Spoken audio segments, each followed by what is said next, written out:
The issues is really just will come down to practitioners is the business acumen of how you can handle these ebbs and flows, cutting costs as much as possible and keeping like a good system and not overexpanding or just double checking what are we spending money on, if it's good or not. But what I found from business, from having business myself, helping on businesses and watching shows on TV about businesses, the psychological situation where businesses is the number one thing that destroys stuff. And part of psychology is just the ego. I'm saying I've done always things always this way and I don't want to change, or oh, I don't want to do this stuff. It's below me to beneath me to do something like that. So I wanted to talk about that, about how to think about this thing. So again, I'm seeing a lot of attorneys write that they're having difficulties, and actually, and they even reaching out saying, "Hey, do you have any contract work you need? You gotta do this or that." And that's sometimes it really requires you to put your ego down and think about things more clearly to say, okay, I'm going to do this. I know the difficulty and it's kind of might be embarrassing, but it's better to do it because it's better to go out there and get something rather than just hold it in and have the hardship go double down. So first and foremost, whatever you can do, get the ego down. And the not this is up, not the one published, but the next issue of the Immigration Lawyers Toolbox magazine. I have a full article about this kind of stuff and what stuff you could do, which is like a brief synopsis over here.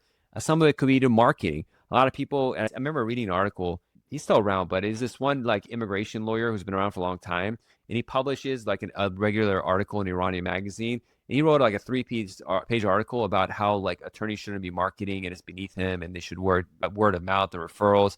And it was really high and mighty, and I was so annoyed of it because I was like, "You're writing an article for a magazine, you're marketing." So just because it's so annoying, arrogant thing to write. He would probably look down on people who go on TikTok or write blogs on LinkedIn or write about the hardships or what they learned and successes. You got to do what you got to do as long as you follow the ethical rules. It is, don't say your client's name or something like that or disclose who they are. You really have to do things differently and try to make it work. And along with that, you got to dig in deep to your network to try to find people to help you and be honest with what's going on. And it could be non-immigration lawyers, business people that you're friends with, family members. And listen, like if you guys need immigration needs, do it. You might tell 20 family members, but if you get one person from it, that could be a big deal and that could grow to something. And I find all the time people forget I'm an immigration lawyer. You know, I talk about immigration law all day, every day.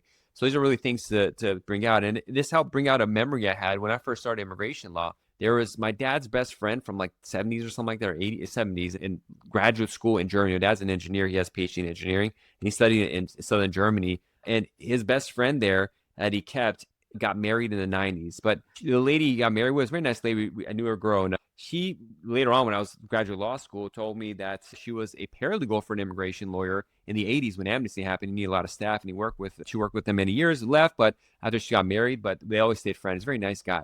And but he got a bunch of Iranian cases and he used to want to translate documents for EB-1As and stuff like that. I'm like, okay, I'll jump on there, I'll do it. So I called him up and said, I want to come. And he's like, okay, sounds good. I'll follow up with you. And he never did. So a week or two, three went by. And it was around Christmas time, right when I'm recording this. So I was like desperate at the time. I didn't have a job either. And I just want to get something started. And so I'm like, why is the guy not answering my phone? I got frustrated. And I thought like in the movies, I'm like, okay, this is what I'm going to do. I'm going to go and stay in the lobby at 6:37 and just stay there for an hour or two to see if he comes in, I could grab him. So every day I'd go there and I'd wait and wait one day, Tuesday, Wednesday, Thursday, Friday. The whole week I stood there and I didn't catch him. And I got really frustrated. I'm like, dang, I was spending all this time, nothing happened. But it is what it is. I know I put my ego aside and did whatever I could to get this kind of desperation kind of thing.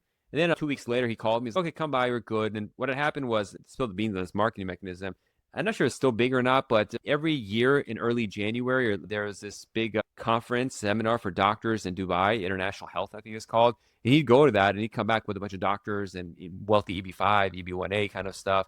And so he had a bunch of clients that he went to a visit there. And that's why he wasn't in the office. So I missed him, not because he was hiding from me, but because he was a busy guy that wasn't really on top of his phone calls and emails kind of thing.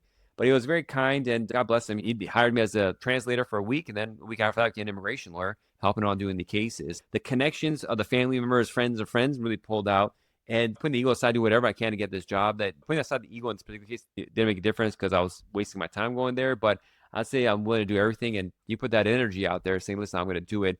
It works. So I want to share that little history tidbit that popped up thinking about this stuff to give you the understanding of what you got to do to make the ends meet in these kind of situations. The reality is with the changing nature of government policy, the economy going topsy-turvy, and the potential artificial intelligence and technology that's coming up, we have to, as people, and particularly as immigration lawyers, completely start revamping the way we think about things and go back to restructure what our thoughts were. And going back, this is going to seem like completely unrelated, but as I got older the last couple of years, I was listening to hip hop and music like that last 10 years or so.